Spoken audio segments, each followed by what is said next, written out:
Cold at the touch, dead in the eyes, no signs of life no more. I put your love under the knife. Leave me to die here all alone. No signs of life no more, no. A crying dove may never fly.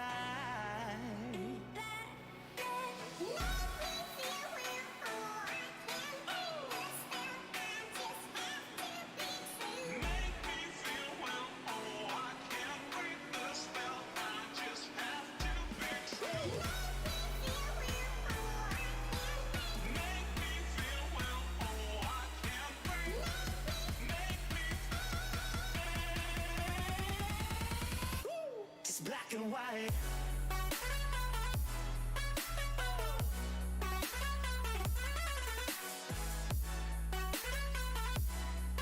Yeah. Black and white. Oh. Oh. Oh. Oh. It's black and white. Oh.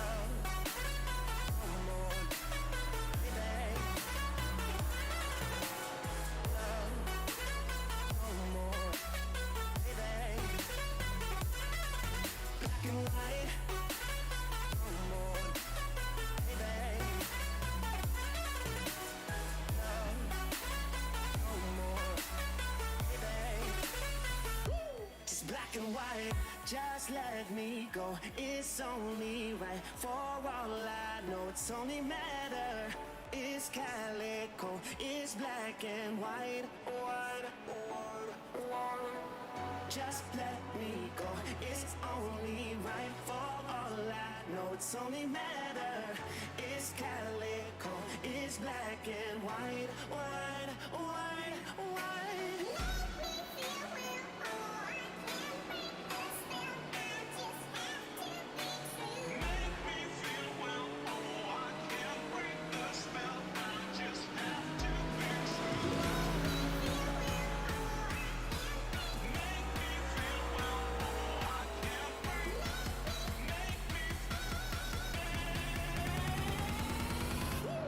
Black and white.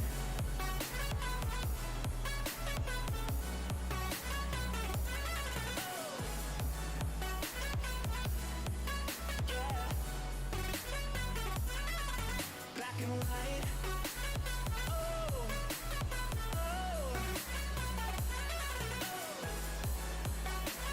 Oh.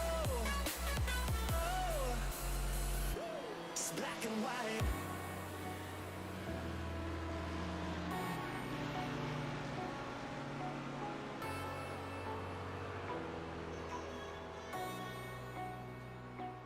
Black and white.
Good evening, everybody. Good evening. Welcome back to Vertex eSports.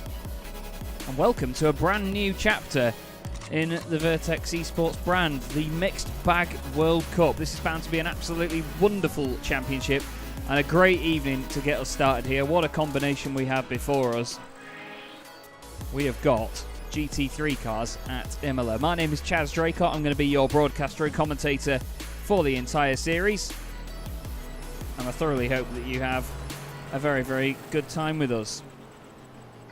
But we have a beautiful view here of Imola. Apologies for the little stutter here and there that's being caused by the Blimpy boy.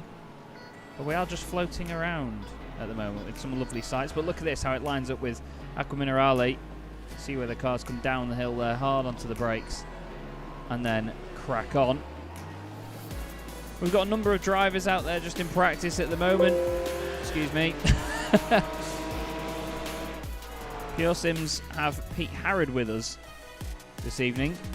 Here's Alex Cedric in the Vertex Simulators Mercedes. Alex with the novice sticker on the back of his car. But of course, this is all about having a mixed bag of talent here. This is about making sure that you know every single thing that you are doing every single time, because these events are going to be very, very diverse. I can tell you that for free. Over the course of a season, it's going to be very, very hard for these drivers to be quick in everything they set foot in.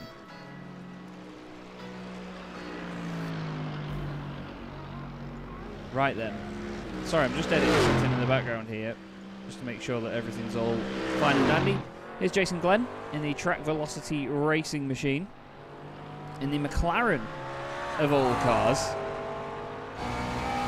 Great sounding, great looking bit of kit in the McLaren.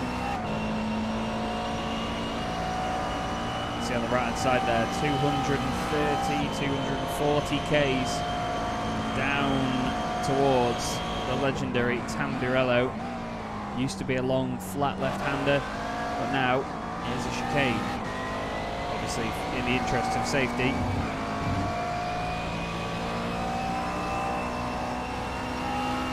Look at this though, the pace. Pace of Jason Glenn. Really flying at the moment. Great sounding, great looking car, as I've said. Here's David Nichols of VRS Satellite Racing. Don't look at the front of it, but he's in the BMW M4 GT3. We've got Michael Hagström and the Team Players Hagström Racing Lamborghini. Looks like a very beautiful car from the back. It looks like a very beautiful car from the front, with the Arai sponsorship up the side. Of course, maker of helmets. We also have Julian Ritchie of J. Ritchie Motorsports having a little bit of a spin there through Villeneuve. And here's Ivan Bauman's for Track Velocity Racing as well.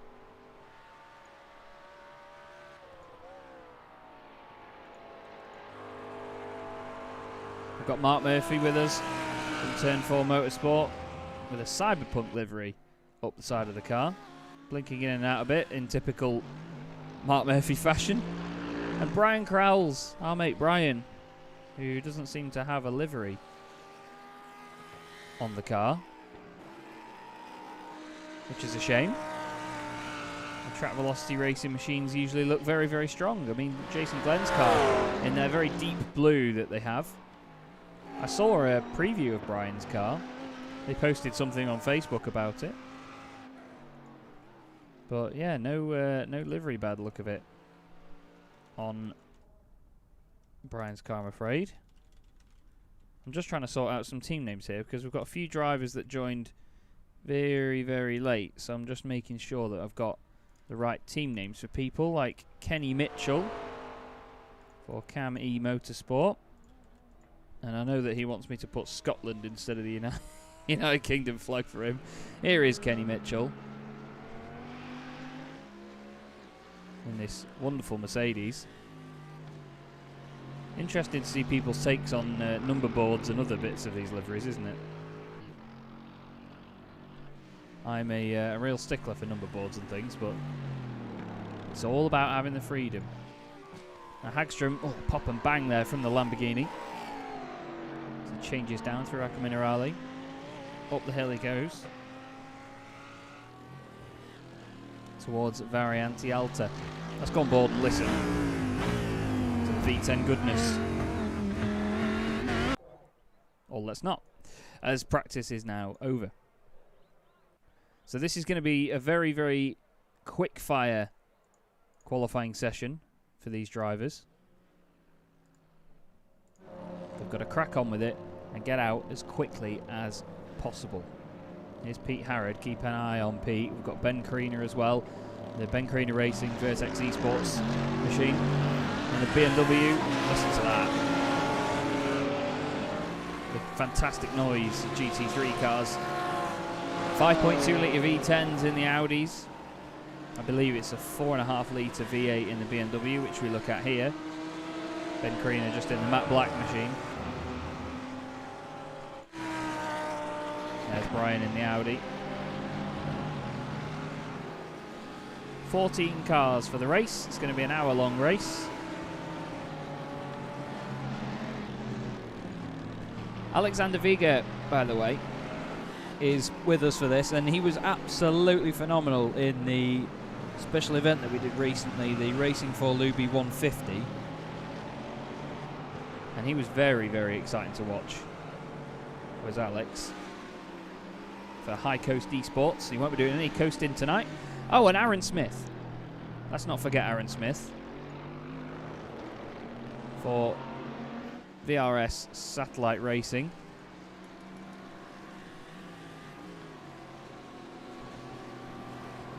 Great to have Aaron with us. Two-time champion of the Vertex Stock Car Cup. And a lot of potential. Ivan Bowmans has had a spin in the McLaren. Not quite sure what's caused that, unfortunately. We'll have a look. He's got Julian Ritchie in front of him.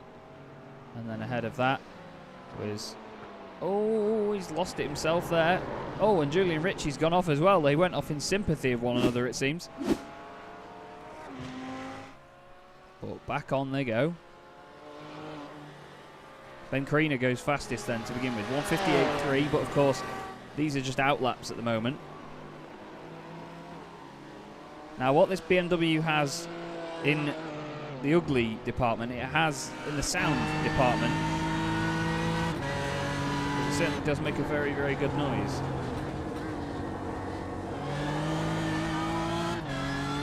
It's an interesting noise anyway, a very different one to what you'd expect. Ben trying to push that car very, very hard indeed is Pete Harrod. I've been commentating on Pete in the World GT Championship, very popular league on iRacing.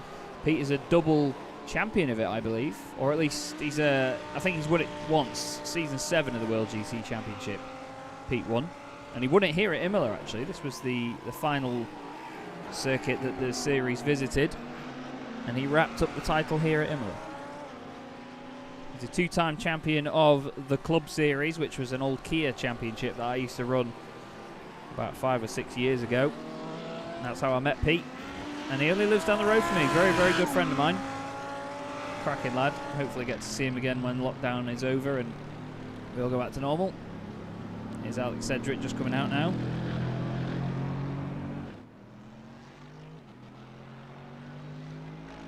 Listen to that Merc. Roars its way around Imola. Right then, we ought to show you the gaps on the left-hand side. Normally, they're not very big, are these gaps, but for this, look at that Kriener, a 144.353. Nearly 3/4 of a second back to Justin Nair in the number 77 machine. Who is faster than Harrod. Oh, he has a real moment over the sausage curbs, though. And Justin Nair having a nightmare. He's in one of the next level liveries there, by the look of it. Not sure where I've seen that livery before, but I do recognise it. So here's Mark Murphy in the Cyberpunk machine then. Nice spec map on that. Very shiny car. Do say hello in chat as well, everybody. I don't bite.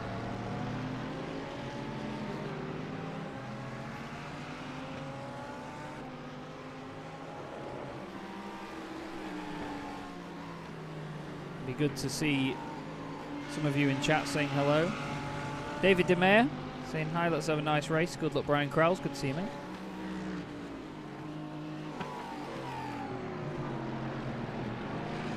Now look at this.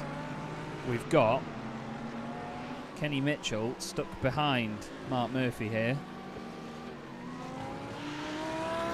Kenny won't want to wait around behind him here. He doesn't have to. Or does he? Listen to that Lambo. Screaming its bag off. Oh, and there's contact between the two of them. Oh, it didn't have to happen. Murphy's off big time into the wall. And in a 10-minute session, that is the last thing that you need. Was it impatience from Kenny Mitchell? You've got to think it might be. Oh, it just really didn't need to happen, unfortunately. And the two of them come to a resting place very close together. Connell Courtney in the chat. Good to see you, mate. How are you? Here's Ben Creaner in the M4, who did let me know his nan, who lives in Spain, passed away last month, unfortunately, and he can't obviously go and pay his respects over there because of COVID and travel restrictions, unfortunately. So he's running completely plain black cars all season, is Ben. It's, you know, the only way at the moment that he can pay any sort of tribute. So heartfelt condolences to Mr. Creaner and the family.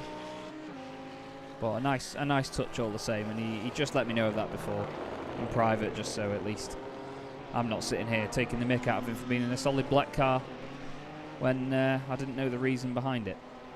Here's David Nichols for VRS Satellite Racing, currently 2.6 seconds off the pace. Now, one thing I need to keep touching on with this championship is the fact that it is going to be so difficult for all of these drivers, because it is a mixed bag. So we've got GT3 cars at Imola for the first round. The next round, in 2 weeks, will be in rallycross cars at Iowa. We then head to New Hampshire 2 weeks after that, where we'll be racing in the modern-day NASCAR Cup cars as Sedgwick goes 4th fastest in the Merc. Then we go into the UMP modified machines at Limaland, supercars, Aussie supercars at Montreal, Pro 4 trucks at Crandon, which is an off-road racing facility. And then we've got the Legacy Lucky Dip, which could either be the Dallara W12 at Silverstone, the old Silverstone, the NASCAR car of tomorrow at Texas, or the Riley Daytona prototype at Daytona. So, a number of weird and wonderful combinations for us to enjoy this season. All thanks to Vertex eSports. And if you are interested in getting involved, I'll pop a link into the chat in YouTube, and I'll also pop it into Facebook as well. Just give me a second and I'll get on there for you.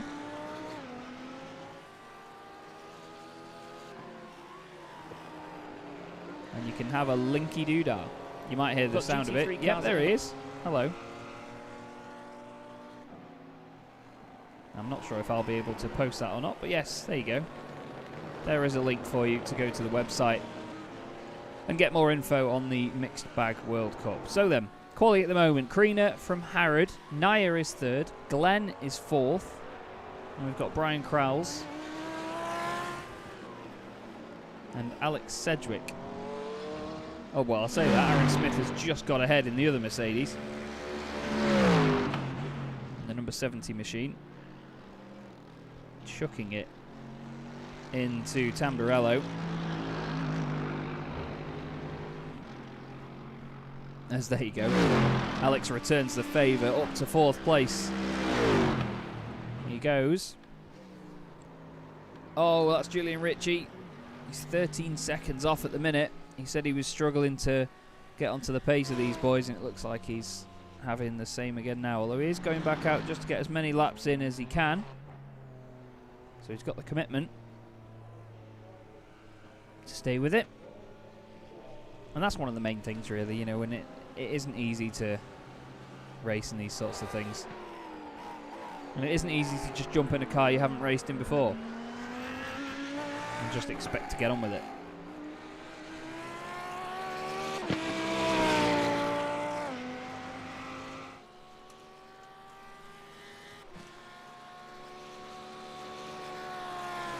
This is Michael Hagstrom.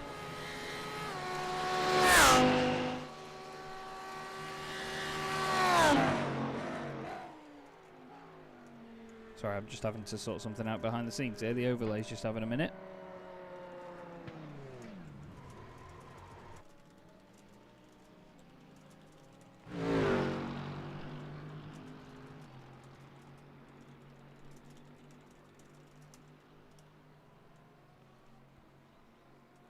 Okay, apologies for that.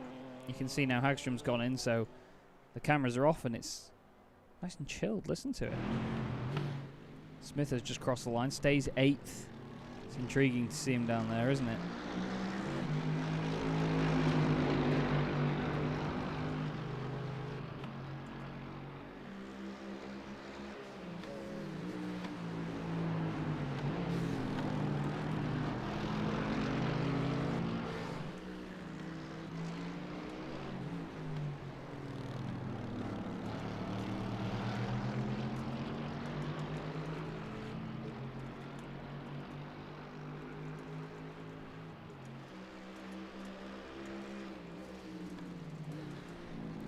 Oh, there we go. Right, this is the thing, you see. With a new season, there comes challenges where you have to fix a lot of stuff. Driver names, team names, and so on, just to make liveries and so on work, and the overlay. Pete Harrod has spun the car around. Spins it back around very quickly the other way. This is Aaron Smith into Variante Alta. Now I need to get used to these column names because I'm actually commentating here in real life later in the year. So I need to make sure that I know this place like the back of my hand before I even go, but having iRacing and all of the beautiful things that it brings with it can give you a real advantage for stuff like that. So it's great, really great to have. Well, its official name, of course, Autodromo Internazionale Enzo e Dino Ferrari in San Marino. And quali has just ended with Ben Kriener taking the top spot. Despite his spin, he's continuing on, although I think a bit of damage at the front of the car not helping him out there.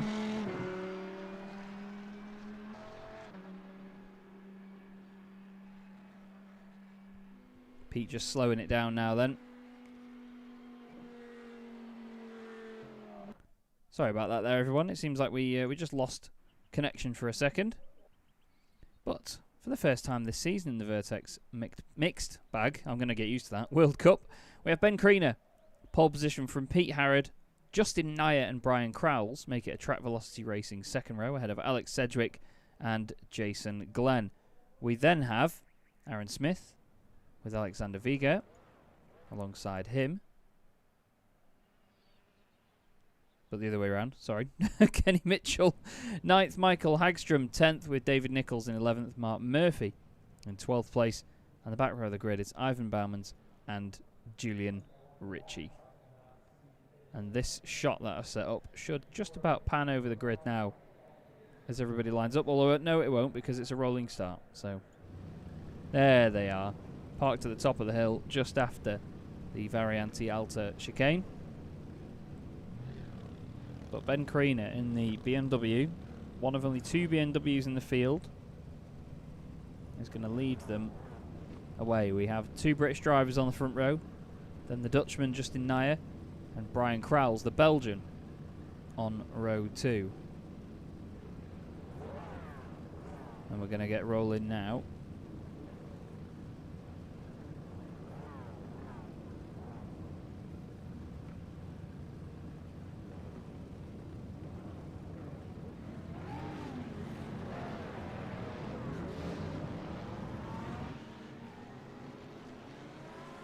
So, picks for the race, everybody.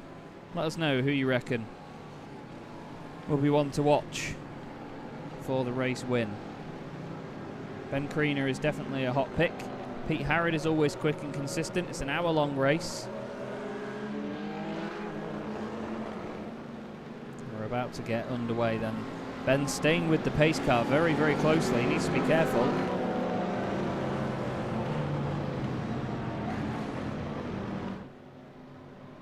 Now he hangs fire, waits for it, and he's away. And the Vertex Mixed Bag World Cup, get it out Chaz, is underway. Carina leads them then. Cedric's had a nightmare of a start. He's dropped 2 places already. Listen to that. Ivan Bauman's at the back of the pack. We'll see anything unfold in front of him if it should happen. 2 very lovely liveries on the Mercs there of Alex Cedric and Aaron Smith. Looks like everybody through there carefully. We've got Jason Glenn and Brian Crowell's 2 teammates side by side at the front of this. Glenn down the inside. Lovely stuff. As Orwet checks up through Villeneuve. That's Vega trying to go around the outside. Looks like we've had a car off there, but that might have been from qualifying earlier. Cedric looking to try and get past Brian Crowell's. Nothing doing there out of Tosa. Whoa, big slide there from Kenny Mitchell. Really lights up the rear in this. Well, it's just a Mercedes train, this. 4 of them right together. Through the long left they go.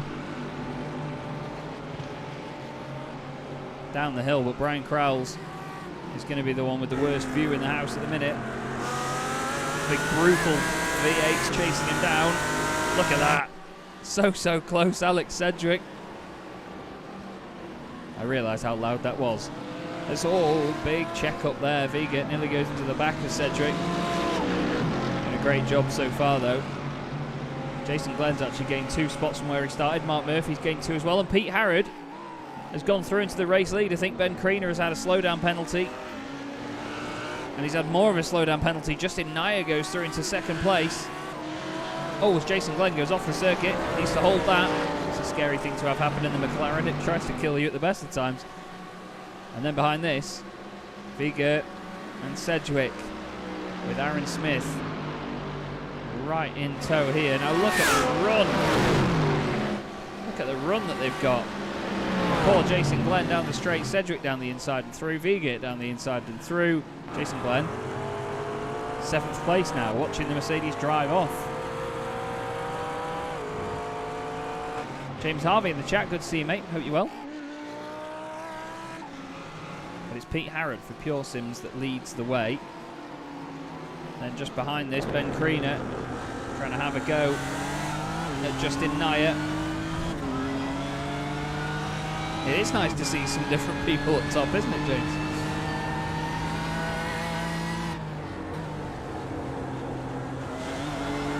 Ben Creaner trying to push to do the best he can. Jason Glenn's off the road. Comes back across. Aaron Smith is involved in that. I have no clue what has caused that there. Oh, now Brian Crowell's is off. Oh, Track Velocity Racing absolutely imploding. Let's have a look here what happened to Smith and Glenn.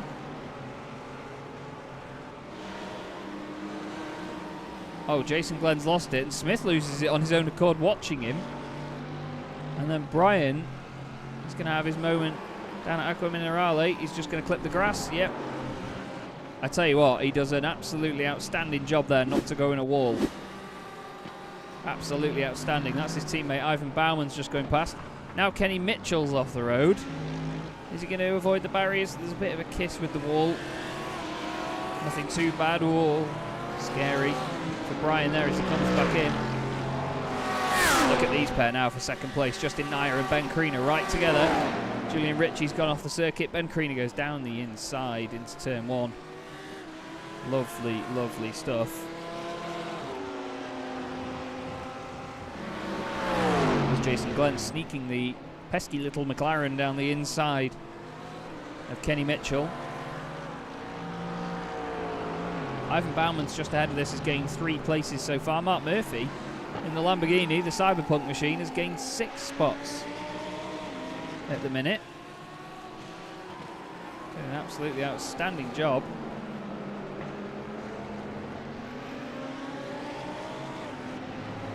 He's got his fellow Lamborghini driver Michael Hagstrom right behind him, the only 2 Lamborghinis in the field.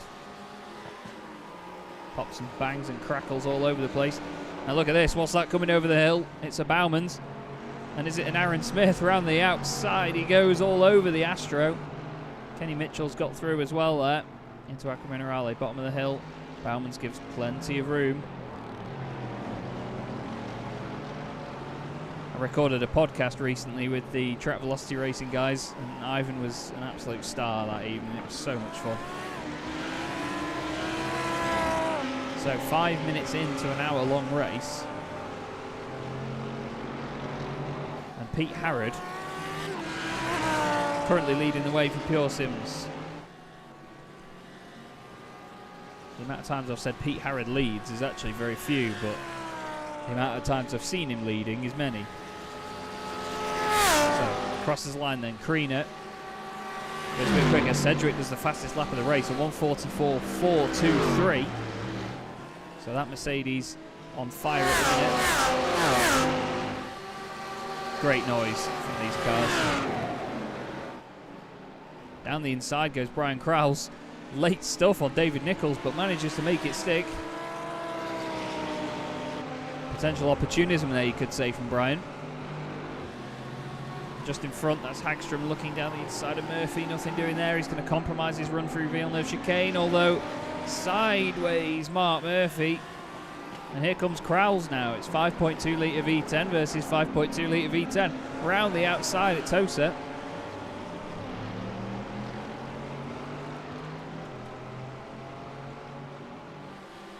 Tosa's so difficult to get right. Over the top, Piratella. And down to Aqua Minerale, which I'm pretty sure does just mean water. But I'm sure there's a story behind it. Either way, we've got some nice little duos forming here.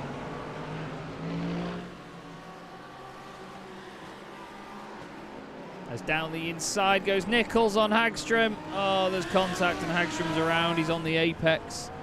Needs to be careful about the rejoin. Nearly hits Bauman's. Gets going again.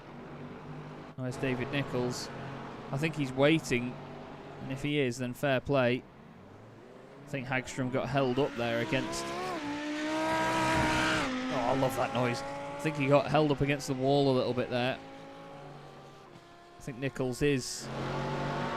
Or he was waiting. I don't think he's waiting anymore. At the front, though, it's very close. Ben Kriener all over the back of Pete Harrod now. Ben's showing how quick he is.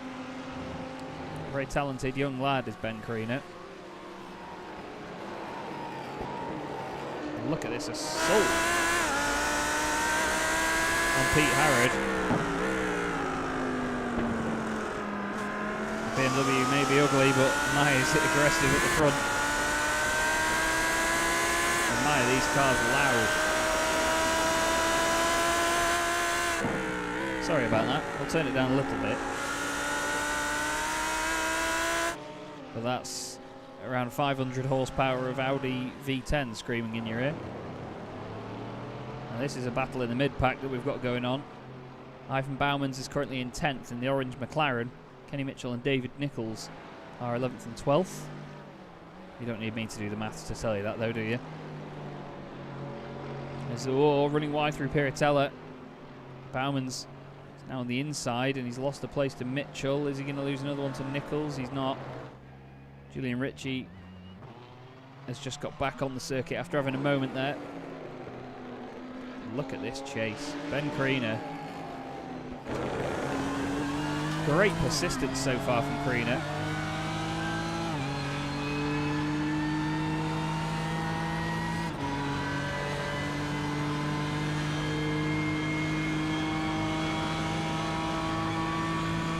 And it looks like it's going to pay off, if anything. He carries on. Looks down the inside. He's late on the brakes, but nothing doing there. Oh, Ritchie's gone off again. Looks like he's hit the wall as well with the front left of the Ferrari.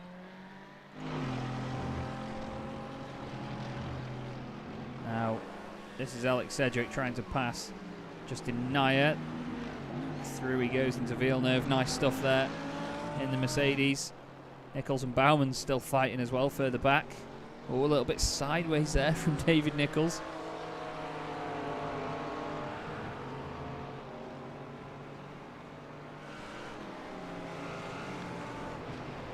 And Ivan, unfortunately, losing ground. But we need to keep an eye on this because this is important. Pete Harrod with Ben Kriener right with him. You've got to love how the helicopter camera does that. But this is Chopper Cam here on iRacing.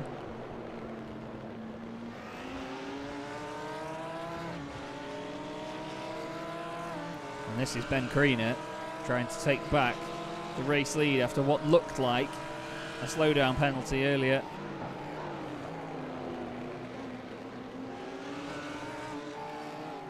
A little bit of the grass there on the right-hand side for Ben.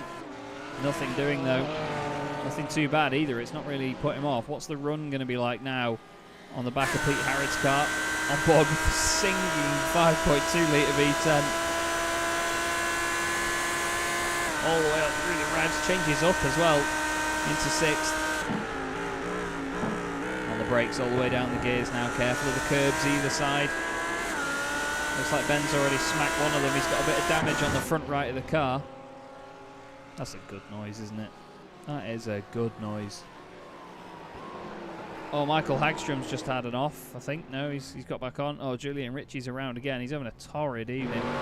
Is Julian. I think he might have parked it. Yeah, he has. He has parked it, unfortunately. He's come straight back to the pits. This is Kenny Mitchell in what sounds like a Lancaster bomber on full chat, chasing down David Nichols in what looks like an abomination. It looks like a Lexus at the back though. I do always say it about the BMW, but it really does. Oh, as Nichols runs a little bit deep there. Kenny tries to get a good run up the hill. Not quite able to get the difference in speed, and Pete Harrod has gone wide at Variante Alta. Not sure what Kriener did to get through. Let's have a look. Was there any contact? He's very far back. Is Pete just going to lose it on his own? He does, yeah. Goes in way too hot. And Ben is through into the race lead. And these guys have 4 seconds over Alex Sedgwick, who's currently 3rd. Nearly a quarter of the way through the race. But it is Ben Kriener leading the way. Down towards Tamburello. Once again.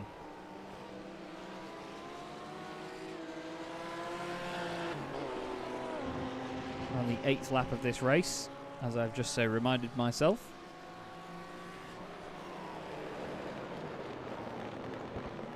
Look to the crackles and pops, all of the Rice Krispies with the BMW of Ben Kriener. Pete Harrod isn't letting this lie though, is he? He's trying to go with him.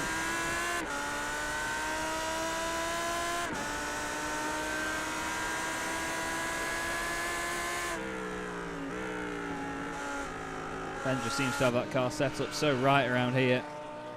And we know that Ben's quick as well, so it makes sense.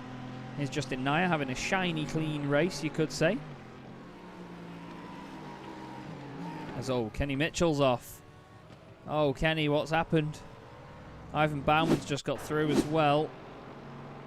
It's so easy to just unload the car through here, hit a curb. Is he going to hit the curb on the right? Oh, no, it's just in the weight transfer. It's gone. Good avoidance by Ivan Bauman's. Kenny Mitchell just slots in there. Doesn't hit anything, but reverses straight into the middle of the racing line. Oh, Nichols and Bauman's are both off, I think. I'm not sure whether contact has caused this, and we go for another replay. They're nowhere near each other. I think maybe Bauman's has just done this on his own. Oh, it gets away from him on the way in. Yep, big slide. It just so happened that Nichols went off as well outside of track limits, and it triggered it on my timing screen. We've got some personal bests going in here. Justin Naya, 144.4. Fastest lap of the race so far is Ben Kriener, a 144.15. Over 2/10 quicker than anybody else's best laps so far as well. Pete Harrod, a 144.36. Alex Sedgwick, 144.42. So the top few guys only a few tenths within their best laps, and I mean the times that they're doing at the moment are roughly similar as well.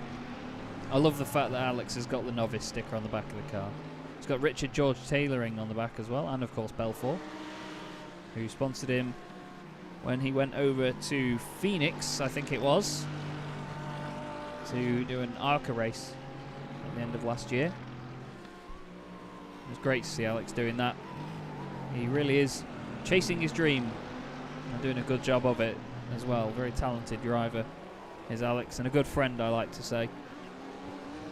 Very, very pleased to say as well. We met during lockdown, and well, Vertex became what it is now, and we of course have these esports competitions and these broadcasts with yours truly, Chaz Draycott. And it's a strong, strong relationship. But what is also a strong relationship is Justin Nair and the amount of air that's about a second behind Alex, because Justin is not going anywhere anytime soon. He keeps getting pulled along by the slipstream here.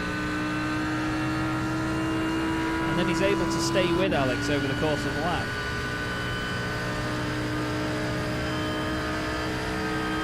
Down towards Tamburello again then, hard onto the brakes. Down through all the gears. Look at how tentative you have to be with the initial turn in. This Audi does want to kill you all the time. The back end always wanting to break away. All the weight at the back with the huge V10 hanging off the back of it. A very short, pointy nose at the front of the car. Unlike the Mercedes, it's quite the opposite. It's got a big hefty lump at the front. And then all of the sort of hefty downforcey bits are all at the back. That huge wing, massive diffuser. On to the 10th lap of this race, 16 minutes in. And Ben Kriener now has a 1.7 second lead. Strong stuff so far. Pete Harrod still chasing him, keeping him honest. But the closest two on track are Justin Nair and Alex Sedgwick, some 4 seconds off the back of Pete Harrod.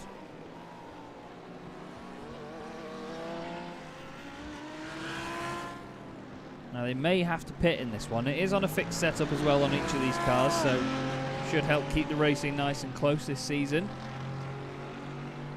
They're going to be doing that across all categories as far as I know. Like I've said, we've got Rallycross, we've got NASCAR, we've got off-road trucks, we've got Aussie supercars, a bit of everything coming up this season in the Mixed Bag World Cup, so make sure that you like all the videos and subscribe as well, and you will not miss out on any of the action.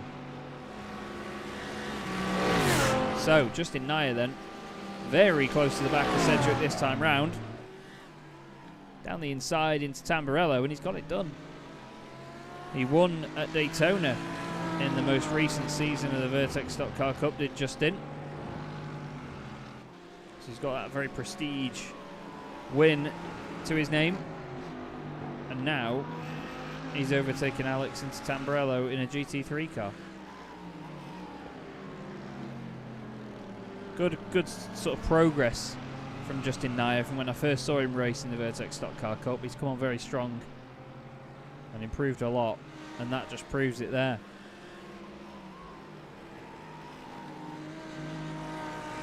You know, he's not being caught up again very quickly here. Looks like Alex just wants to sort of try and stay with him. That's sort of the short-term goal at the moment. Just to stay in touching distance. Towards Variante Alta again. Plenty of curb. You really need to take the curb here, otherwise it's a waste of time. Alex loses a bit of ground. He said that he wanted to go for the Mercedes because it's a car that really handles the curb, and through racing in Euro NASCAR, he loves the curb. He learned to just chuck the car over them and have the car swallow them whole. But this is GT3 cars and iRacing, it's not that simple. But the Mercedes is one of the best at gobbling up those curbs. Great noises come flying past again. It's the 12th lap of the race for these guys. Some 5 seconds off the back of Pete Harrod now.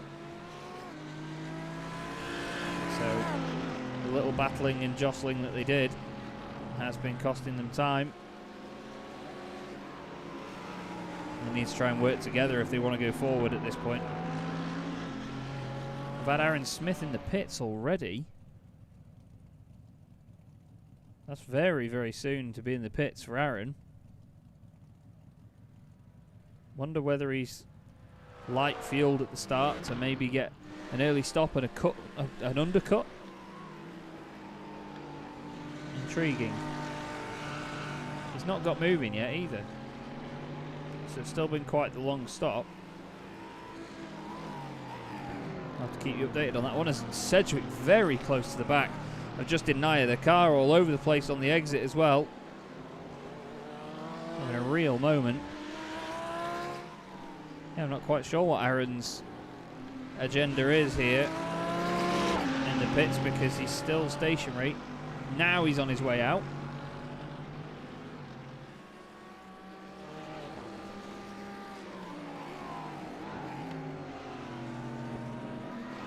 Intriguing, very intriguing for Aaron Smith. It's a very long pit lane here as well at Imola. Just look at that. He was in the pits for 1 minute and 24 seconds. Alex Cedric now on his way in. So maybe it was the right time to pit. Oh, as he's, for some reason, completely slammed on his way in there. Has he just been done for speeding, potentially? And he kept the brakes on in frustration.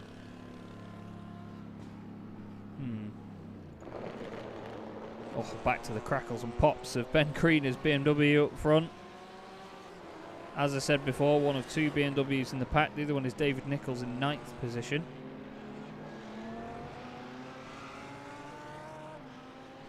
But Ben showing everyone how it's done at the moment. Harrod's still there, 2.1 seconds back is Pete Harrod.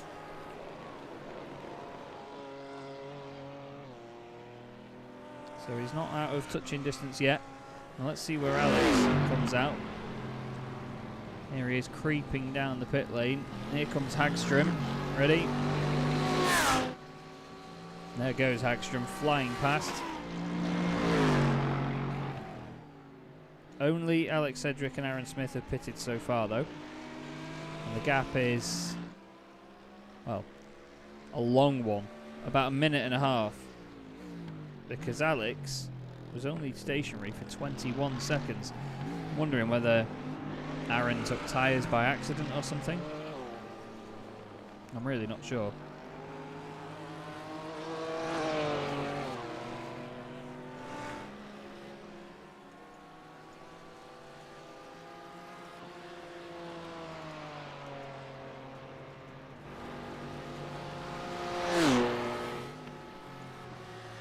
Justin Naya then still in 3rd. Oh, Alexander Viga on his way in.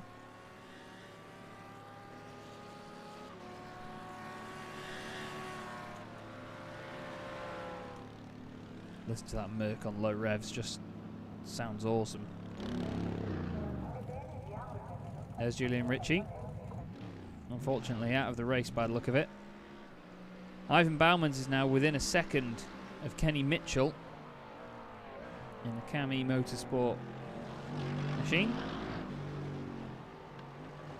I don't think that's his livery. His livery is usually white and red, but still a very striking design on that car. The Mantis livery by the look of it. Here's Viga just on his way out of the pit lane now. How long was he stationary? 21.3 seconds. Cedric was stationary for exactly 21. And here is Alex. He's overtaken Hagstrom on that previous lap.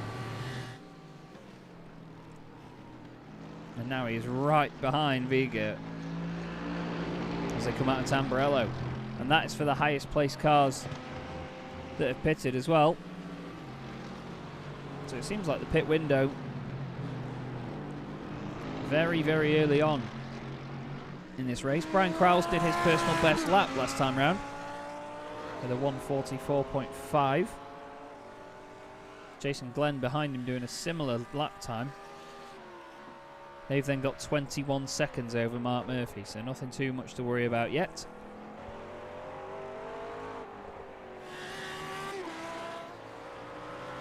And look at that, Pete Harrod, fastest lap of the race, 1:44.12. That is very quick. Only a matter of hundredths faster than Ben Kriener, but still quicker. That is Ben in front as well. He's gained a hell of a lot of time on him. It was half a second that he gained on that previous lap.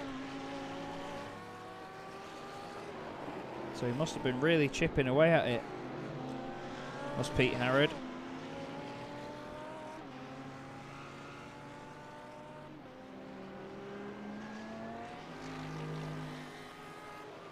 Pete really getting used to this Audi and has been doing in the World GT Championship that I mentioned earlier. For Pure Sims. Very potent team. Starting to get involved in some more World Championship based racing.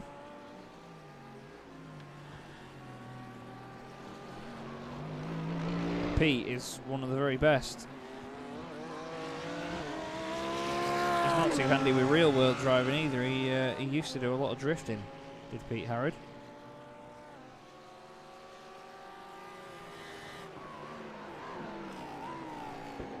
But he doesn't want to be doing any drifting today in the Audi R8. So there was literally barely a difference between these guys in the pits. Vigo was actually in his box for about 0.3 of a second longer, but in terms of their time actually in the entire pit lane, Cedric was only in there for 0.7 more. Julian Ritchie's had another moment here. Let's see what happened. He's come out of the pits and the car seems still damaged from the earlier hit. And it just does not want to behave.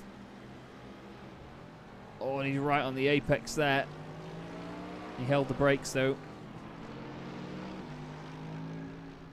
And then he had another moment coming into Tosa. This is after Villeneuve. Turns in and yeah, the car just doesn't want to behave. It's completely broken. Now we've got drivers in the pits again. Brian Crowles, Jason Glenn, Kenny Mitchell.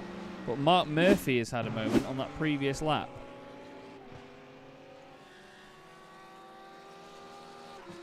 Down the hill he goes. Oh, that's late. That's late. I'm telling you, that is late. Oh, and it over-rotates as well. It doesn't just go onto the gravel and continue its normal trajectory, but he is off. And Richie's done the same. That's a very broken Ferrari, that. Not sure why the fast repair hasn't been applied when he stopped earlier, but hopefully he can get it sorted.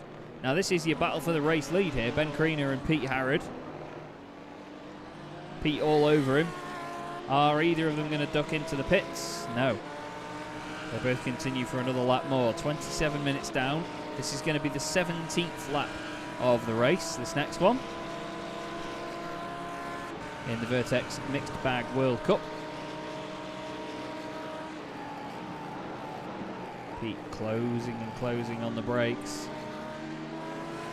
He's known as Handsome Pete amongst the guys at Team Mad, another team that Pete drives for sometimes. Really good bunch, Team Mad, fantastic guys. Very, very good laugh. I think the team started as a bit of a joke a while ago. Just, you know, they couldn't think of a team name. It was just two guys getting together to drive with one another in a league as Richie goes around just in front of the leaders. And since then, Team Mad has recruited some very, very quick guys, and they compete in a lot of different series like SCO. They competed in Neo, or when it was Neo for a long time. Very, very strong team indeed.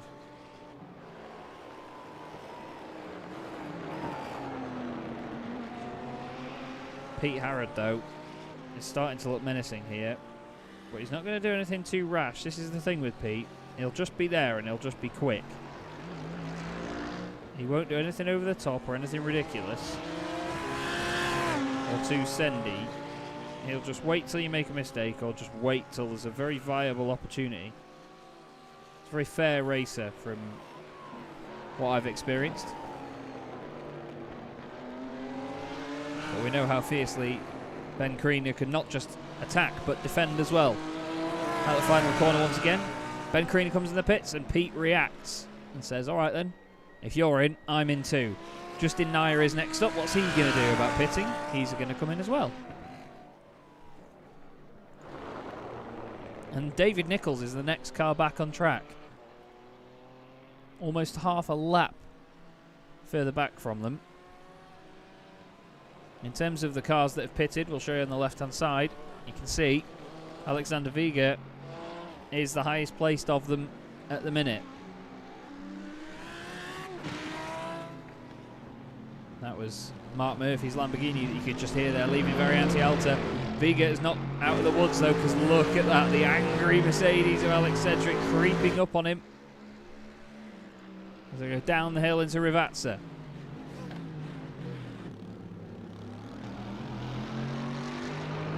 Alex tries a cutback, doesn't work for him.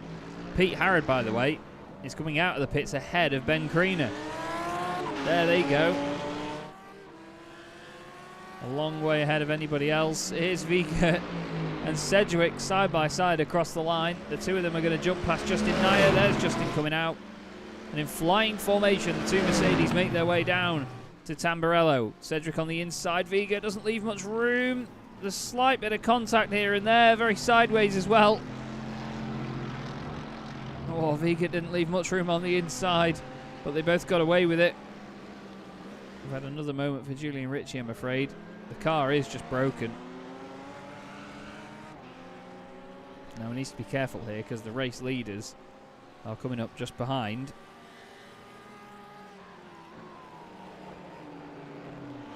And he just gets out of the way. Fair play to him. Quick decision making. Nichols comes out the pit lane. Here comes Mark Murphy in the Lamborghini. Fantastic noise. I'm not going to get bored of it, honestly. Not at all. Pete Harrod won't get bored of leading the race, though. Neither will Ben Kriener. Both of them have had plenty of chance at doing it and have swapped round again. But the two closest cars on track are genuinely our race leaders. And it's Handsome Pete in the top spot. Viga is now a second ahead of Cedric as well. He's just about to get up to Julian Ritchie, who's lost it on the brakes. Oh no, contact with Viga. Cedric goes, thank you very much. Oh, and Alex will not be happy about that. This Alex, not the other Alex. It was just that tiny little bit of contact, and I think it might have broken some of the suspension, you know, in Viga's car. So Ritchie moves over, gets out of the way, but he just touches the grass there, rotates the car. I'm sure that's broken the front right on Alexander's Merc. He's now into the pit lane, potentially to pick up a fast repair. They do get a fast repair in this race. Let's keep an eye on it. Watch the bodywork at the front. Oh no, and he's taking tyres. He won't have meant to do that. Julian's still trying to get going again from that incident. But oh no, this will be absolutely gutted for Alexander Viga. Losing all these spots. Oh, Mark Murphy's joined Julian in the gravel now as well. Gets back underway. Well, very lively stuff then.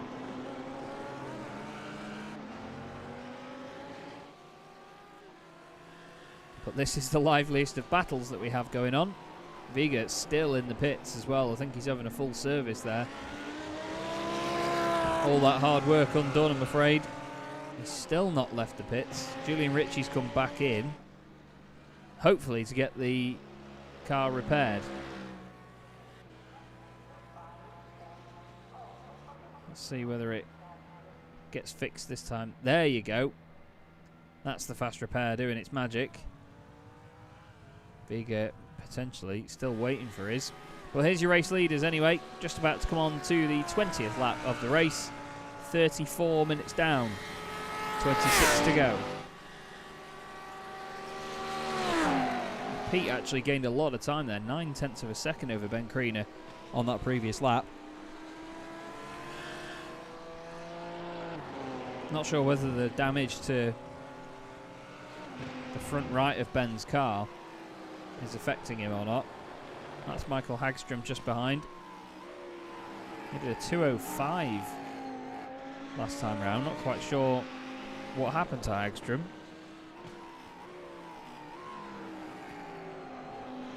Oh, he'd been in the pits actually. Apparently on lap 17 though. This is his 19th lap, so yeah, not quite sure what happened to him. Nichols and Murphy doing a 2-minute 0.1 and a 2-minute 0.5 lap as well. So some of the guys just falling away a little bit here. But still, our closest two on track remain to be the top pairing. Biggest movers in the field, David Nichols, Mark Murphy and Ivan Bowmans have all gained 3 places each. Alexander Viga is, by the look of it, out of the race. Yes, I'm afraid. Not sure what the situation was with the damage. But it doesn't look like it's repaired, I'm afraid.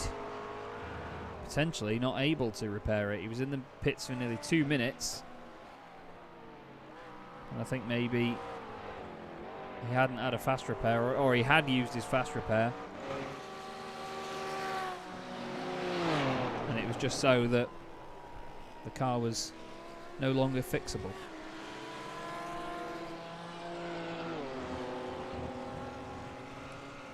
Now Ben Kriener is back within a second of Pete Harrod. So he's starting to make progress again. It was a 144.3 last time round for Ben. 144.5 for Pete Harrod. With the Pure Sims driver getting everything right at the minute. Good pit stop, saw him jump ahead. He was 1.5 seconds shorter in the stop, so clearly calculating the fuel as best he can.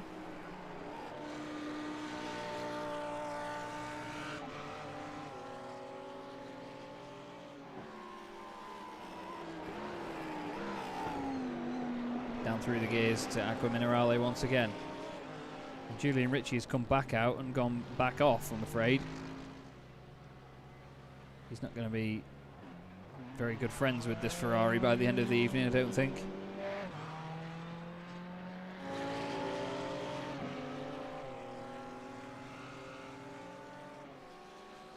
Down the hill they go towards Ravazza again. That Audi just looks so good swooping around there and onto the brakes, doesn't it? The BMW just, I would say sneaking, but that car doesn't really sneak, does it? I was going to say sneaking up to the back of Pete. There's nothing sneaky about that. It's got the evil eyes, but that's about it in the looks department. Hard onto the brakes then into Tamburello.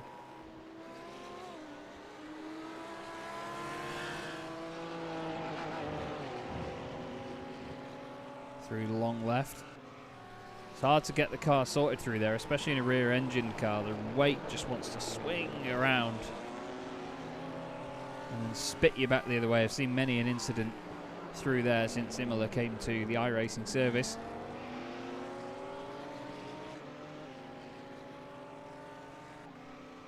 Third place is still Sedgwick at the moment. A little bit of damage on each corner at the front. Justin Nair is not too far back either. Justin still very much in touch. Oh, as we've had Jason Glenn off the circuit in the 55 McLaren.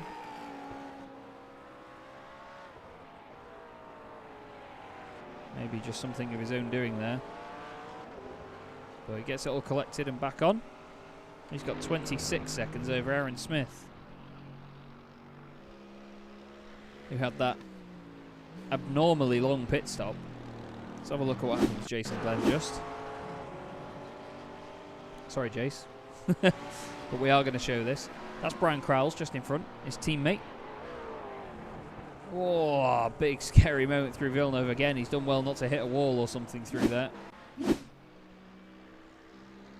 can hear the whine of that Mercedes as Aaron Smith comes over the hill. We've got 4 track velocity cars in the race. Justin Nair is the highest placed of them. Second of them is Brian Crowles. And then behind him is Jason Glenn. The other one is Ivan Bowmans, who was just going through Villeneuve on his 22nd lap of the race.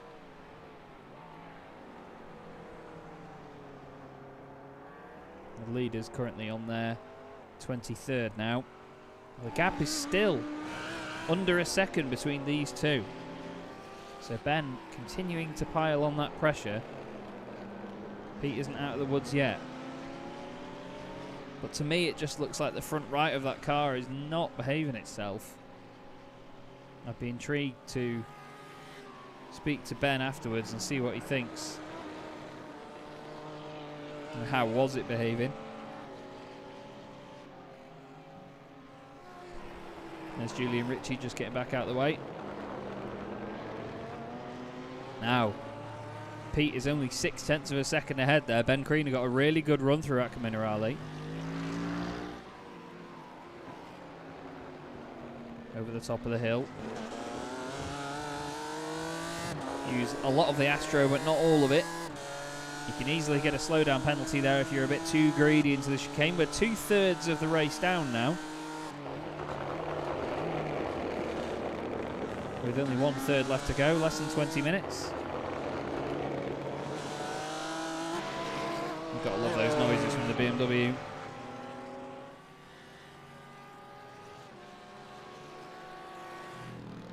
Here's Sedgwick in third. He's having a bit of a lonely race at the minute with his novice sticker on the back of the car.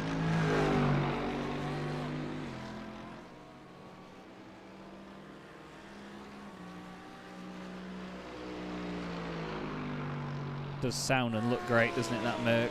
Same too with the Audi, the very shiny Audi of Justin Nair. Absolutely gleaming its way around the circuit. We have 13 of our 14 starters still running.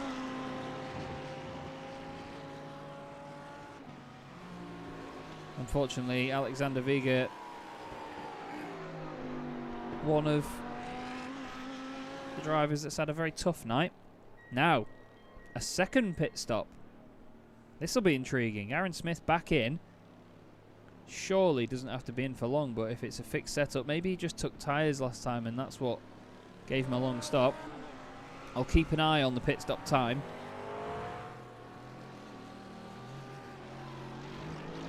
And I'll let you know. So he's stopped in his box now.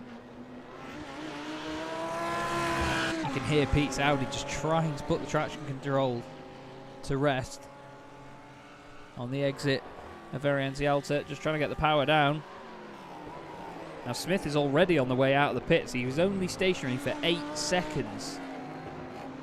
8 seconds. And he is back out.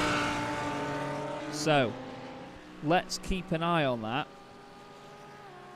Because that was not a long stop at all. I'll let you know what times people are stationary for as we get through it.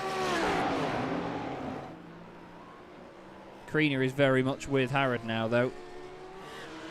We need to keep an eye on this.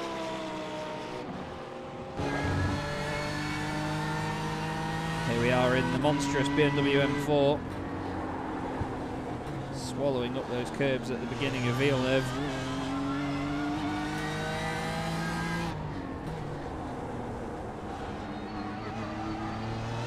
Feels so slow for Itosa. Oh, he's a little bit hesitant there. Looked like he was going to dip a wheel on the grass, which can really chuck the car into the wall. Spit you out over the other side. It's very easy to wheel spin these things. So much power in GT3 cars. Ben handling things very well at the moment, though.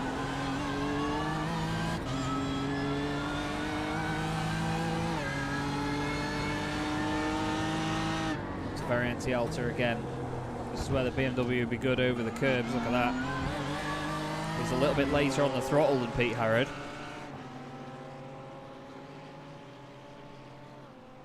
So Pete manages to hold that gap. Mark Murphy's had a moment, I'm afraid.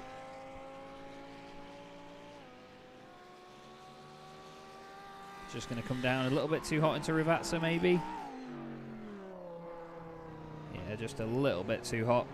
Manages to stop the car from going around, though, which is always good news. Onto the lap 26. Roaring Mercedes of Kenny Mitchell just in front.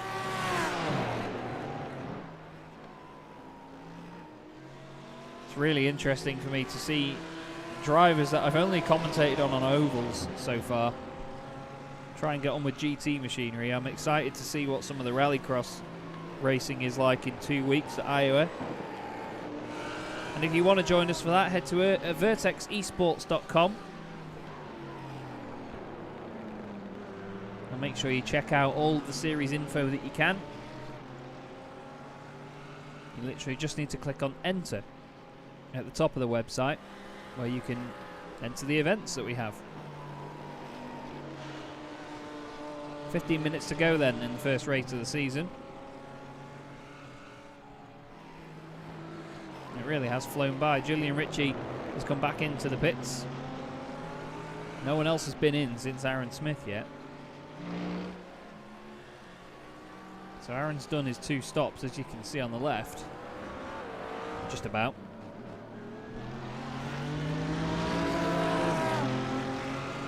Now, Kriener all over the back of Harrod here. What's Kenny Mitchell going to do? He's actually on the brakes to make sure he gets out of the way. The 2 of them very, very late on the brakes into Rivazza. Pete a bit too late. Ben gets out of it to make sure there's not contact. Kenny Mitchell's got a front row seat for this. Scary moment there for Pete. He was really pushing it on the brakes.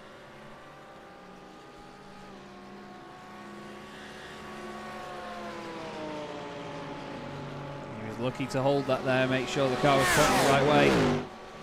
Across the line they go. Look at how late Ben is there.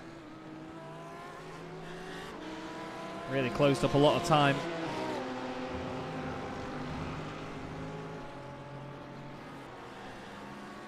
Looking down the inside into Villeneuve. He's just making sure that one headlight is showing in the mirror. Just looking menacing. It's Tosa. Hard on the brakes. He takes a later apex to try and get a good run up the hill, does Ben.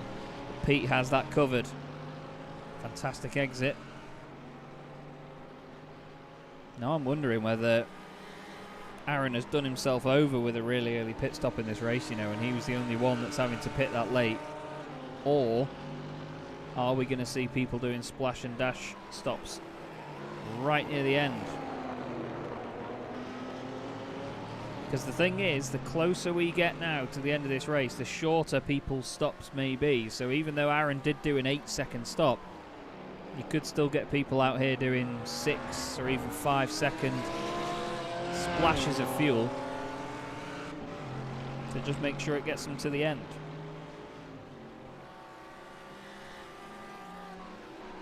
But one of the beauties of sim racing is that we don't know. We don't physically see them fuel up in the pits.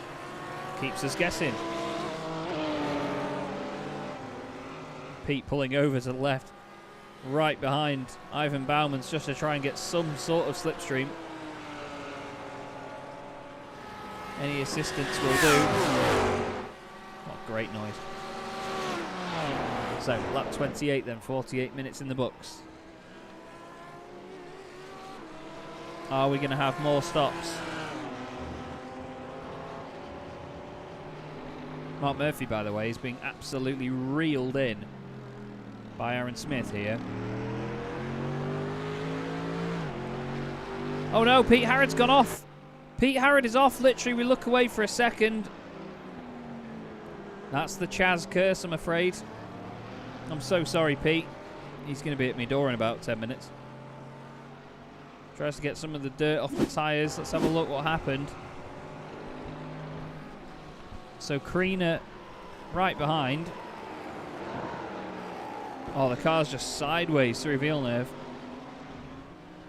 Manages not to hit anything, so he's all good, but scary moment there for Harrod. Just over 10 minutes of the race to go as well. What a horrible time for that to happen. Here's Kenny Mitchell and Ivan Baumans.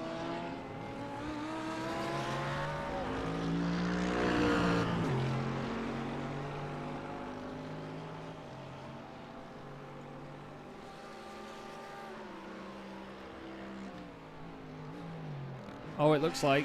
Oh, I thought Pete had gone off again there for a second.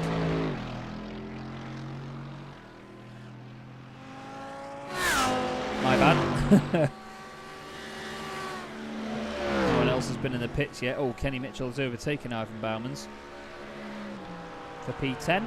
So Kenny now gets himself into said top 10.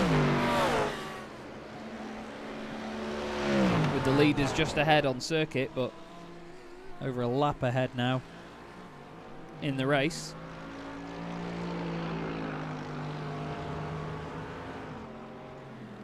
Oh, and this is the move. Aaron Smith down the inside of Mark Murphy into Tosa. And through he goes, up a position.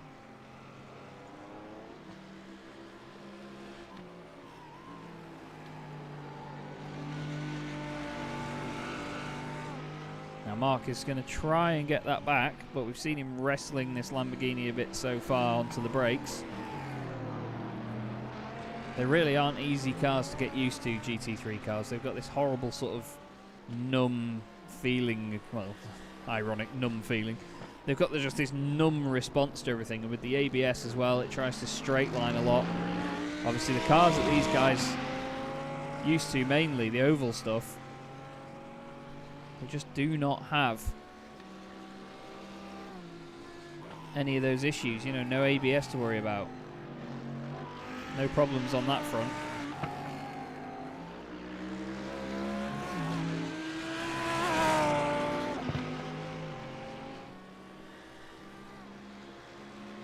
Just going to have a quick look at the entry list for a bit of information on these guys, because Alex did send me some great info earlier today. Aaron Smith, with amazing confidence as ever. I absolutely love Aaron, he's fantastic. He said he's the jack of all trades. That's pretty much most that he said.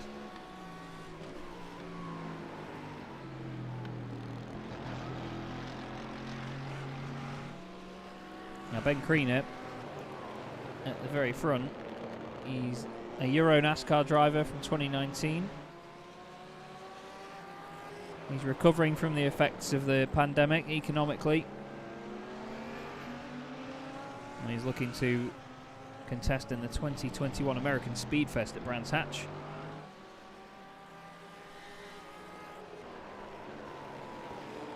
Pete Harrod, now an interesting accolade for Pete is that he is the Majors Series champion for 2018.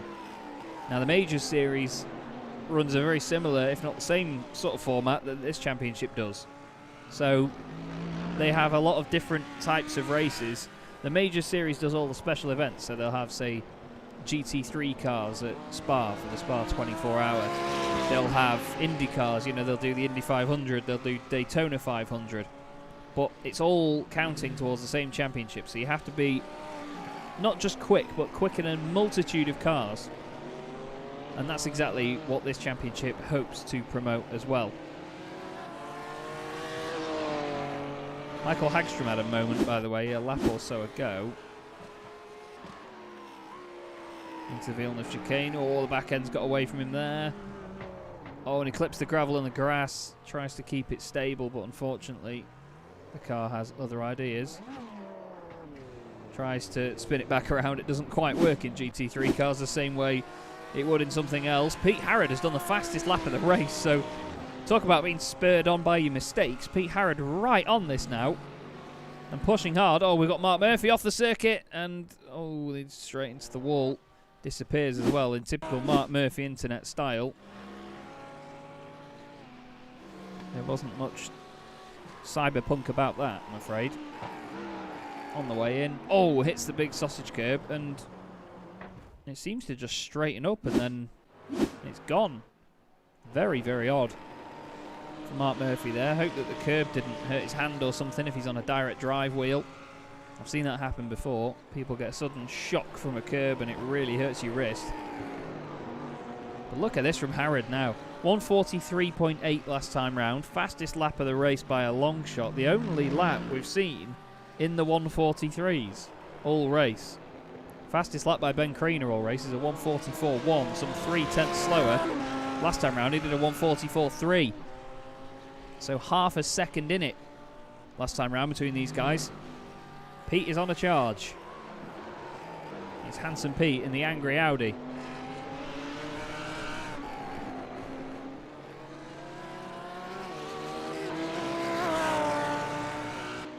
going to come on to the 32nd lap of the race now then.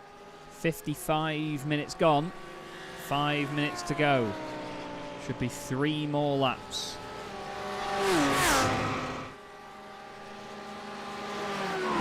Is Pete going to do anything now, or is he going to leave it till the last lap? What do you reckon? Let us know in chat. Don't forget, if you are, get your words out, Chaz. If you are already watching, please do make sure you like the video as well and subscribe to Vertex eSports and follow us on Facebook. Do all that beautiful stuff. And Instagram as well. Check out Vertex VIP on there too. If you're a fan of track days. And we have VIP track days available. But on the eSports side, this is the Mixed Bag World Cup. We are accepting entries for the full season still. So if you are intrigued, we have all sorts coming up. We've got Rallycross at Iowa in 2 weeks.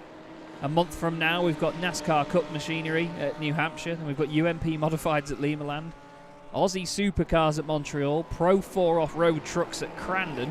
And then we have a lucky dip for what the final race is going to be. So this is a championship that's going to have a bit of everything. You need to be good in multiple cars. Or even if you just want to do it for a bit of fun. Head to vertexesports.com and have a look. See what you think. And I'm sure very soon we're going to find out what Pete Harrod thinks about being in second place. I'm sure he doesn't want to be there for any longer.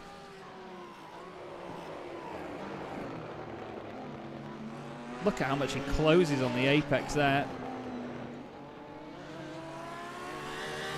Gets a good run out, but of course being tucked up right behind Ben Kriener as soon as he gets into the slipstream means that he's not going to get much of an overspeed by the time they get to the end of here, but it's a very, very long straight. Side by side they go. He's going to be on the outside of Tamburello, but if he can hang it around the outside on the brakes, which he can't, I was going to say he'd have the inside for the second part.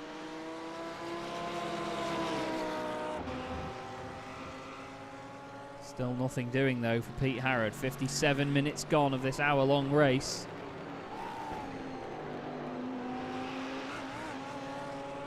Using all of the curb through Villeneuve.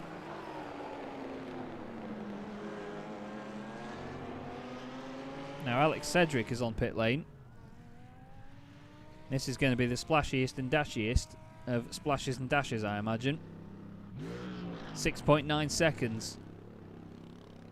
Just needs that little bit more fuel just to get to the end of the race with 2 laps to go. That's how much these guys are cutting it fine. This has been a great performance by both of these boys so far though. Pete Harrod, classy as ever, just the odd mistake here and there. Ben only lost the lead because he got slowed down earlier on. And then Pete jumped him in the pits. But then another mistake from Pete gave it back. So it keeps going one way then the other.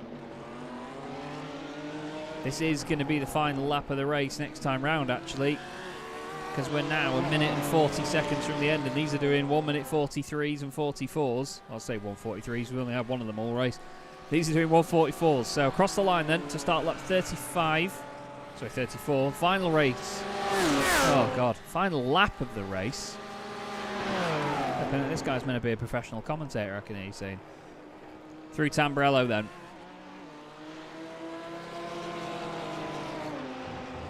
Really good momentum from the pair of them there. Tiny little kiss of the grass for Pete Harrod as they go up towards Villeneuve. Keeping it nice and smooth. It's literally going to come down to the last couple of corners here at Imola. This is excellent stuff. What a great way to start the campaign.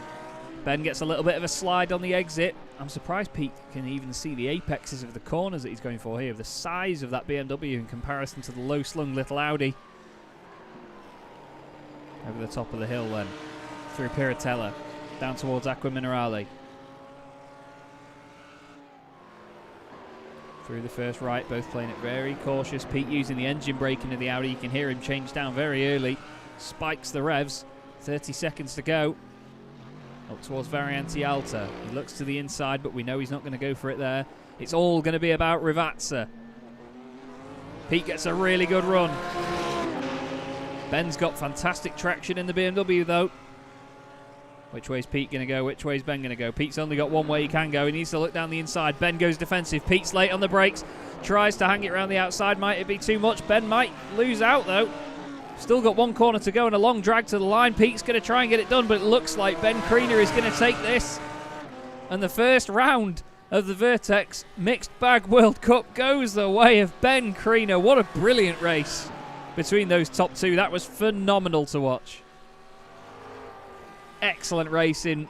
Not even a tenth of a second between the two of them at the line. My goodness me. And Justin Nair is going to start his season off. It's not quite gold, but third place will do nicely for the start of the season for Justin Nair. Great drive. Brian Crowles crosses the line in fourth place, and then the third track velocity racing car in a row. Jason Glenn is going to be next to cross the line in the McLaren. Nice tidy race from Jason. Alex Sedgwick is then next up in the Vertex Simulators Mercedes. Highest placed Mercedes in the field. And David Nichols is then another 30 seconds back. We didn't see too much of David in that one, but here he is in the VRS satellite racing machine. Lovely livery on that car, to be fair. A slight bit of damage to the front end of his car, but nothing that's stopping him in his tracks. He's got Aaron Smith about 5 seconds behind, actually, his teammate at VRS Satellite Racing.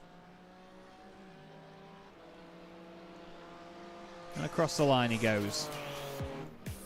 And here's Aaron in the Mercedes, having to have a splash and dash at the end. He won't be too chuffed with that. Michael Hagstrom has crossed the line already to finish 11th. Mark Murphy has also crossed the line. Actually, I think Mark was out of the race after that earlier, sorry. My mistake. And Kenny Mitchell pulls it into the pits. So that is the end of the race, but what a brilliant drive and what a brilliant win by Ben Kriener. He had to work hard for that one.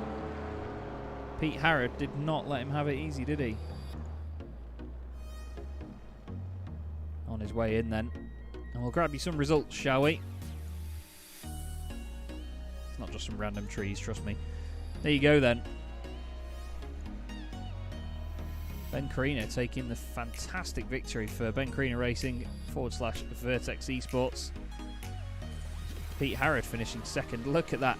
80 thousandths of a second between the two. So as I said before, not even a tenth of a second. Justin Nair rounds out the podium and heads up 3 track velocity racing cars in a row. Brian Crowles finishes 4th with Jason Glenn in 5th.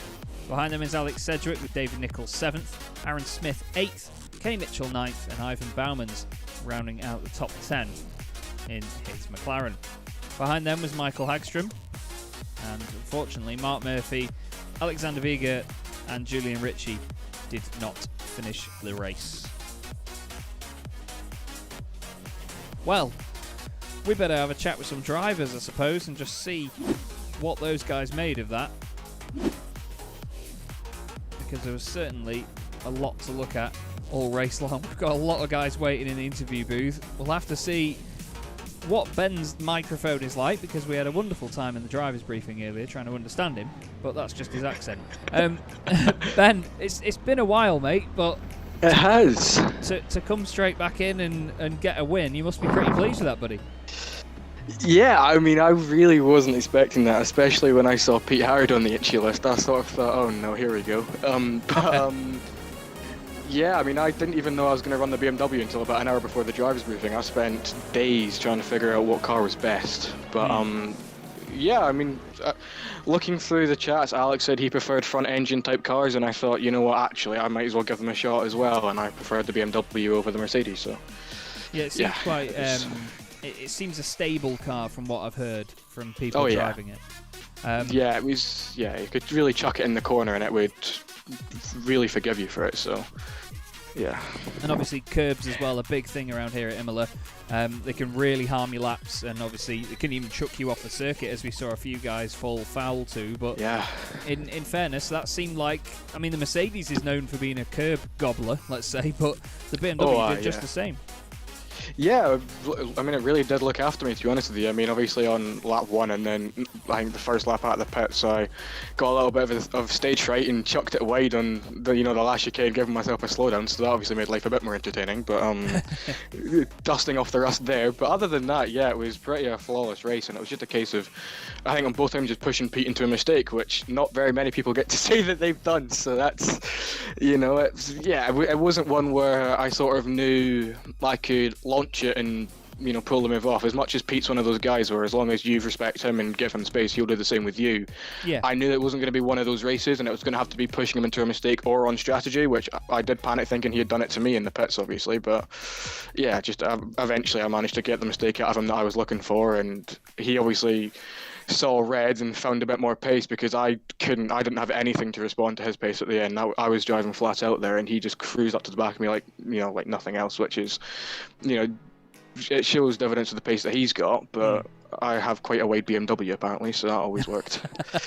Yeah, well, I was saying in the battle at the end there, it must have been hard for Pete to even see the apexes that were coming up because of how big that car is from the little Audi, but it was a great battle, the most consistent battle throughout the entire field for the top 2 spots, so it was entertaining all the same. We're going to Iowa next time round for Rallycross. What do you make of that as a contrast to this?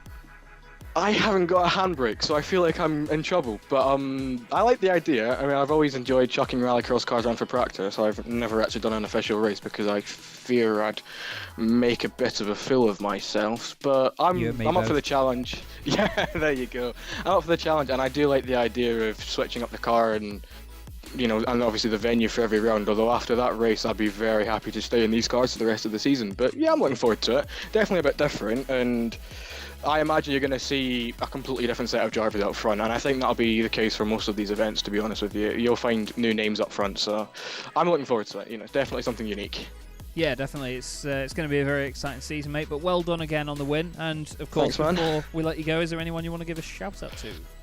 Of course, as always, obviously, blacked out car, because, that one was, we'll dedicate that win to my nanny, bless her, so, and my grandpa down in Spain. I hope he's doing well, so, and, in case of the event, obviously yourself, these broadcasts are always great to watch, and everyone, Alex and Adam at Vertex, Vertex Sims, obviously that's a new look for me this year, but a lot of exciting things, we've got planned with those guys, so I think it's a very, very good brand to be working with, and I'm thankful for the support they've given me already, and I look forward to see what we'll do in the future. Great stuff, and I second that, mate. I look forward to seeing what mischief a lot of us can all get up to, I'm sure. But great to speak to you again, mate. Great to see you winning, and of course, condolences and thoughts with your nanny as well, mate. But hopefully, we'll see you again very soon and on top step again. Well, I don't know about that, but absolutely, I'll see you next time, mate. Cheers. Cheers, buddy. Ben Crean there, bless him. Fantastic young lad, very, very talented as well. Always quick. Now, Pete Harrod, unfortunately, hasn't jumped in for a chat, but someone that has is our Daytona winner from the Vertex Stock Car Cup last season, is Justin Nair, who had a very, very lively race in that one. Some good battles with Cedric in there, Justin. Was the car bright enough for you? It was a real fun race, with Alex. It was fun, and in the first sector he was so fast compared with me. I think I need to more practice with Audi on this track. Well, it's it won't do you any good for when we go to Iowa in rallycross cars, but it's interesting to see a lot of drivers that prefer the oval stuff in these cars. What did you make of the transition to this car? Have you got much experience in it? I think this is my most used car on iRacing.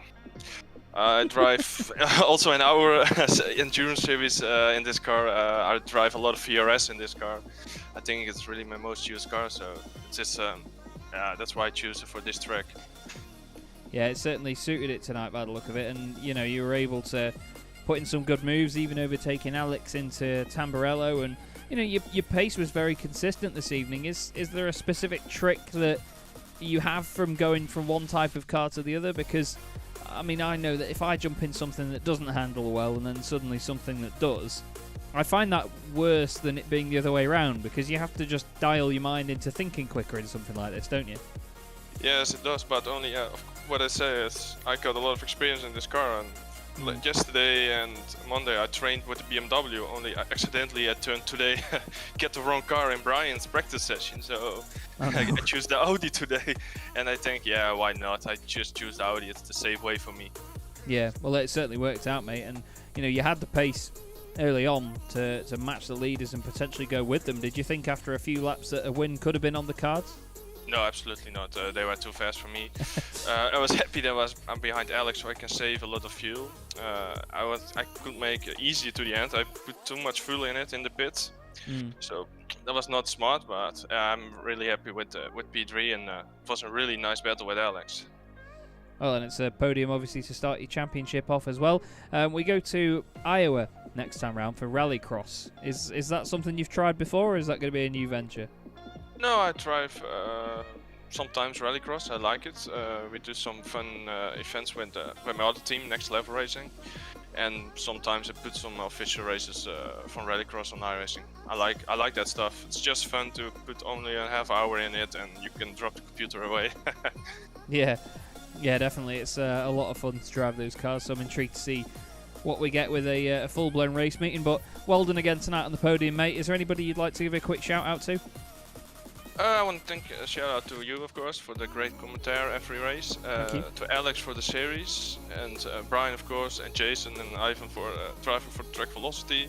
And this time I will also shout out to my other team, Next Level Racing. Brilliant stuff, mate. Great to speak to you, buddy. Well done again, and I'll hopefully speak to you again very soon. Thank you, I hope to. Cheers. Justin Nye there, your third place finisher, and we mentioned that he put a move on a certain Mr. Sedgwick at one point in that race, but unfortunately Alex had to go for a splash and dash at the end there. That was the splashiest and dashiest of splashes and dashes, as I said. Not quite the right amount of fuel in, unfortunately.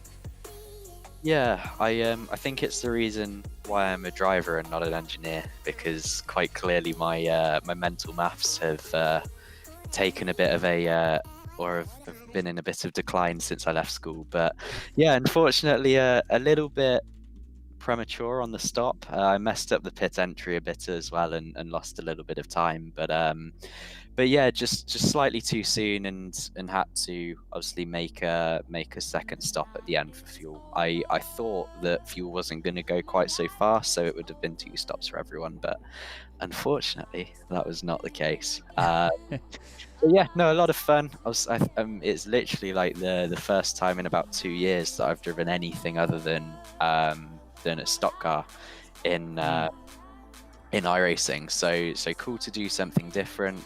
Nice to channel my inner dentist and drive a GT3 car, and obviously round Imola, which is a pretty fun track, and created some good racing with the different cars having different strengths around different parts of the track. So yeah, a lot of fun. A nice bit of a nice few battles with Justin and with Alexander, and yeah, well done to Pete and Ben who kind of ran away with it.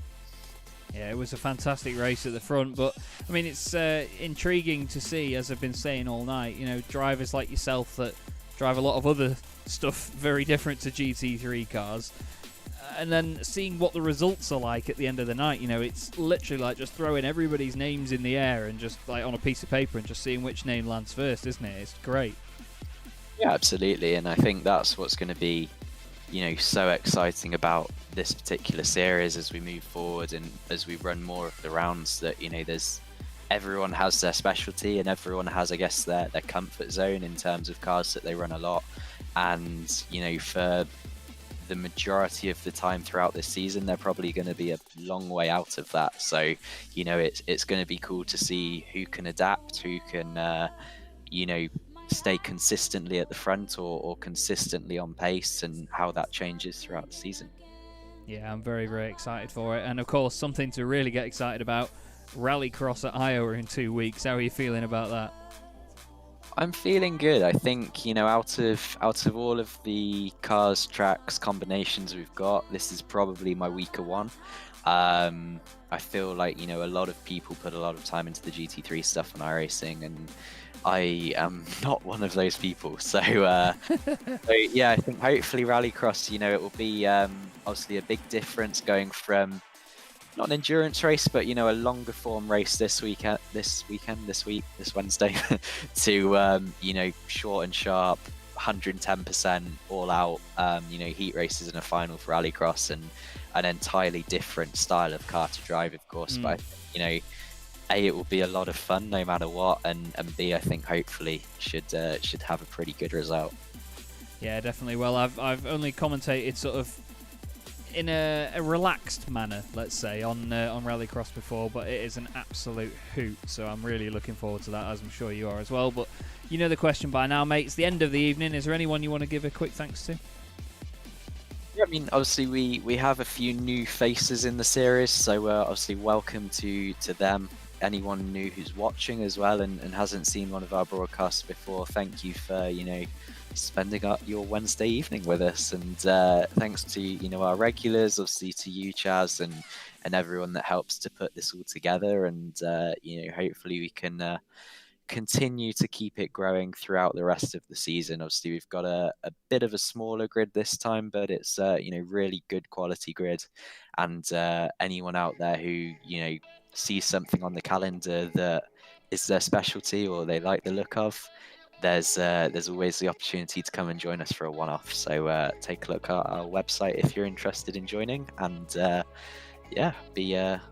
keep on the lookout for round 2. Brilliant stuff. Well, great to speak to you again, mate, and obviously well done tonight, despite the end not quite going your way. But fingers crossed with the Rallycross, we'll see a better performance and get some sideways action on the go. But thank you again, and thanks for having me. It's a lot of fun, and we'll see you again very soon, mate. You're very welcome. Thanks, Chaz. Cheers. There you go then, everybody. The first round of the Vertex Mixed Bag World Cup is complete, and what a brilliant race it was. Ben Kriener and Pete Harrod, very entertaining all the way through. Ben Kriener eventually prevailing over the Pure Sims driver with Justin Nair in third place. As mentioned, though, that is all we have time for this evening. But thank you everybody for watching, everybody that got involved as well. As Alex said, great to see some new faces in the championship again as well. Thank you to everyone that has liked the video and of course subscribed, liked all the pages, followed us on all of our social media channels as well. It's great to have your support, and we hope to see more of you in the future as well, joining us on track. Don't forget to head to vertexesports.com if you want to get involved as well. You're more than welcome to get in this fantastic championship. Still very early doors yet, but we'll hopefully see you soon. My name is Chaz Draycott. This is the Vertex Mixed Bag World Cup. Have a great night, everyone.